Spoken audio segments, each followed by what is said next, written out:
Hi peeps, Narelle here from Narelle's Astro. We are continuing our journey through the planets. We've checked out the luminaries, that's the sun and the moon, and now we begin the inner planets. And today we actually start with the planet Mercury. Here's the messenger, right? Stick around and we'll find out.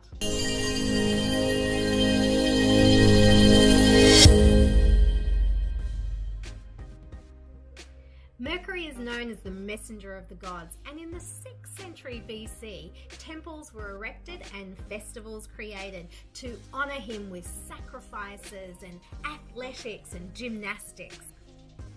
In ancient Greece, he was known as Hermes, and in Rome, he was Mercury, and he was an Olympian god and son of Zeus.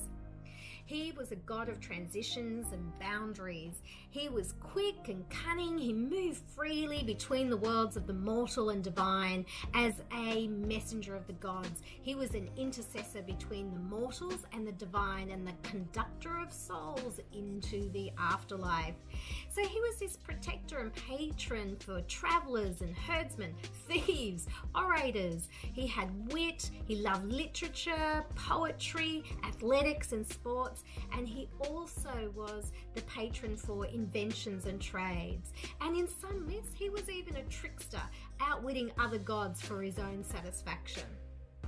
In our natal charts, Mercury represents our mind, our ability to process thoughts and information, and then the way we communicate it back out into the world. So the zodiac sign that our Mercury is in can really describe the way in which we do that. What is our preferences when it comes to our learning style and the way in which we communicate?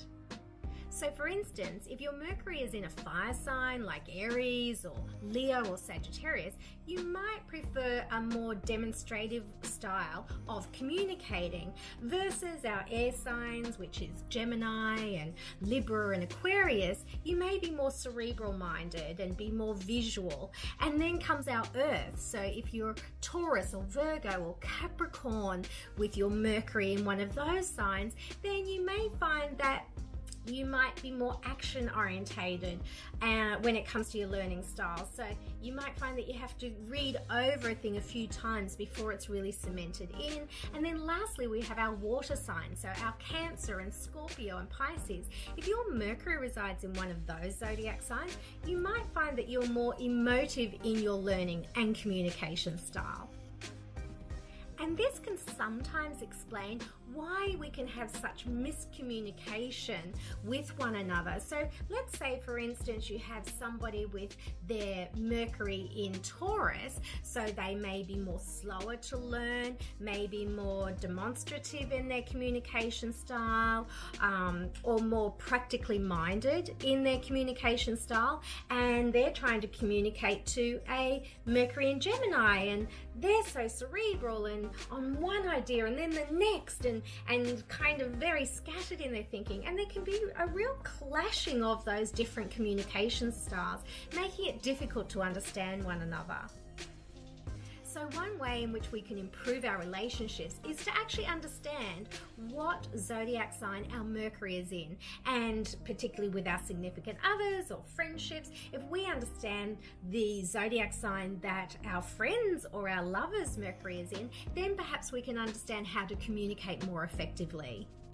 So if you're not sure what zodiac sign your Mercury is in, I'll leave a link below where you can go and actually put in all your birth data and find out exactly what your natal chart looks like, including the zodiac sign that Mercury is in. And then to interpret that, I'm going to recommend this resource, Keywords of Astrology. It goes through Mercury through all the 12 zodiac signs, so you'll be able to interpret what that means for you. And then if you want to understand the theming of Mercury a little bit more, then I'm going to recommend a book by Howard Sesbordis and Liz Greene on the inner planet. So I'll leave a link below for that one as well. And then if you'd prefer a more interactive experience, then I'll also include my link below for my free online planets class, where it will go through more information on Mercury as well. So please leave your comments, let me know your experiences, and like, subscribe, hit that notification button, and I'll look forward to catching you next time when when we continue the inner planets and take a look at Venus.